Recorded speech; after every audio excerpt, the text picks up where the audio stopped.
வணக்கம் நண்பர்களே. தமிழக அரசியலில் முக்கியமான சில டாபிக்ஸை இந்த பதிவில் பார்க்க போகிறோம். முதல் டாபிக் என்ன பார்க்க போகிறோம் அப்படின்னா, பிரகாஷ்ராஜ் இருக்கார் பார்த்தீங்களா. பிரகாஷ்ராஜ் ஆவுனா காலையிலேருந்து நைட்டு வரைக்கும் மோடி கவர்மெண்ட்டுக்கு எதிராக ஏதாவது ஒரு விஷயத்த சொல்லிக்கிட்டே இருப்பார். இதை நம்ம பார்த்துருப்போம்.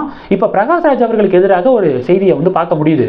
என்ன செய்தி? கொடைக்கானல் இருக்குது பார்த்தீங்களா. கொடைக்கானல் மலைப்பகுதியில் நீர்வரத்து இருக்கக்கூடிய ஓடை இருக்குல்ல, ஓடையை ஆக்கிரமித்து அது மட்டும் இல்லாமல் பொது பாதையை மறித்து அவர் வீடு கட்டியிருக்காரு அப்படின்னு சொல்லிட்டு இப்போ ஒரு செய்தியை பார்க்க முடியுது. ஒரு வருஷத்துக்கு முன்னாடி 2023 பர்மிஷனே வாங்காமல் அவர் பில்டிங் கட்டியிருக்காரு அப்படின்னு சொல்லிட்டு ஒரு புகார் வந்துச்சு. இப்போ என்ன புகார் அப்படின்னா, அருவி ஓடக்கூடிய அந்த ஓடையை ஆக்கிரமித்து வீடு கட்டியிருக்காரு அப்படின்னும், ரெண்டாவது பார்த்தீங்கன்னா விவசாயிகள் போயிட்டு வரக்கூடிய பாதையில் சோலார் மின்வேலியை அமைச்சிருக்காரு அப்படின்னு சொல்லிட்டோம். மூணாவது சதுப்பு நிலத்தில் வீடு கட்டியிருக்காரு அப்படின்னும் இப்போ பிரகாஷ்ராஜ் அவர்களுக்கு எதிராக அடுக்கடுக்காக பல புகார்களை பார்க்க முடியுது. இது முதல் டாபிக்கு. பாஜகவினர் ரொம்ப யோகியா வரான் சொம்பெடுத்து உள்ள வை அப்படின்னு சொல்லிட்டு ஒரு பழமொழி இருக்குது பார்த்தீங்களா. அது மாதிரி என்னமோ இவர் தான் பெரிய கரெக்டாக இருக்கிற மாதிரியும் மோடி கவர்மெண்ட்டுக்கு எதிராக டெய்லி காலையிலேருந்து நைட்டு வரைக்கும் வன்மத்தோடு பேசிக்கிட்டே இருப்பார். இப்போ பார்த்தீங்கன்னா அவர் மீது இப்படிப்பட்ட சார்ஜஸ்லாம் இருக்குது அப்படின்னு பாஜகவினர் பதிவுகள் போட இந்த டாப்பிக்கை பார்க்குறோம். இது ஒன்று. ரெண்டாவது டாபிக் என்ன பார்க்க போகிறோம் அப்படின்னா, இப்போது அதிமுக இருக்காங்கல்ல, விக்கிரவாண்டி இடைத்தேர்தலை புறக்கணிச்சிருக்காங்க.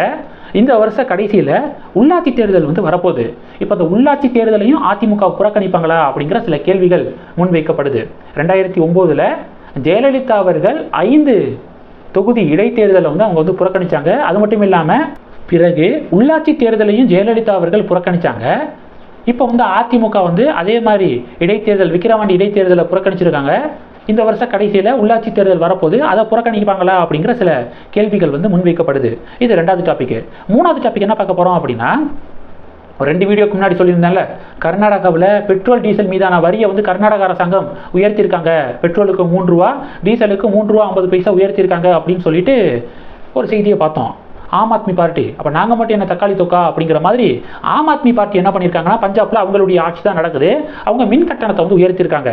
அதாவது வீட்டு உபயோகத்துக்கு பார்த்தீங்கன்னா ஒரு யூனிட்டுக்கு 11 பைசா உயர்த்தியிருக்காங்க.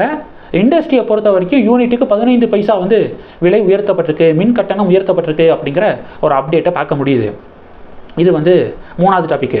நாலாவது டாபிக் என்ன பார்க்க போகிறோம் அப்படின்னா, கௌதம் கம்பீர் தான் இந்தியாவுடைய தலைமை பயிற்சியாளர் இந்தியன் டீமுக்கு வரப்போகிறாரு அப்படிங்கிற ஒரு அப்டேட்டு சும்மா சோசியல் மீடியாவில் அது மாதிரியான ஒரு செய்திகளை பார்த்துக்கிருந்தோம். இப்போ கிட்டத்தட்ட ஆல்மோஸ்ட் கன்ஃபார்ம் ஆயிருக்குங்க.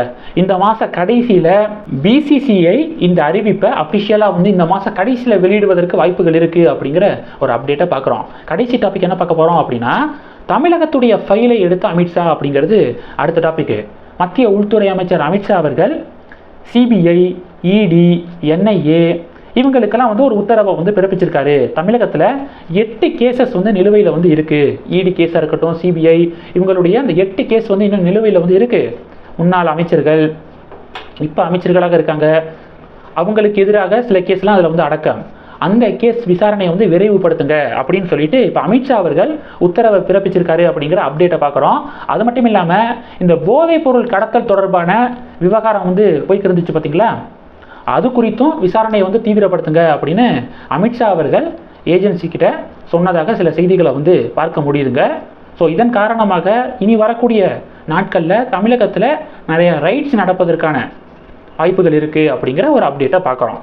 இந்த டாபிக்ஸ் எல்லாத்தையும் பற்றி உங்களுடைய பார்வைகளை மறக்காமல் கமெண்ட் பண்ணுங்கள். இந்த வீடியோ பிடிச்சிருந்துச்சுன்னா லைக் பண்ணுங்கள், ஷேர் பண்ணுங்கள். மறக்காமல் நம்ம சேனலை சப்ஸ்கிரைப் பண்ணுங்கள். மேலும் நம்ம சேனலுக்கு சப்போர்ட் பண்ணணும் அப்படின்னு ஆசைப்பட்டீங்கன்னா, நான் பேசக்கூடிய வீடியோக்கு கீழே நன்றி அப்படிங்கிற ஆப்ஷன் இருக்குது. அதை கிளிக் பண்ணி உங்களால் முடிந்த தொகையை சேனல் வளர்ச்சிக்காக கொடுத்து உதவி செய்யலாம். இல்லை ஜாயின் பட்டனை கிளிக் பண்ணி நம்ம சேனலுக்கு மெம்பராக ஆகலாம்.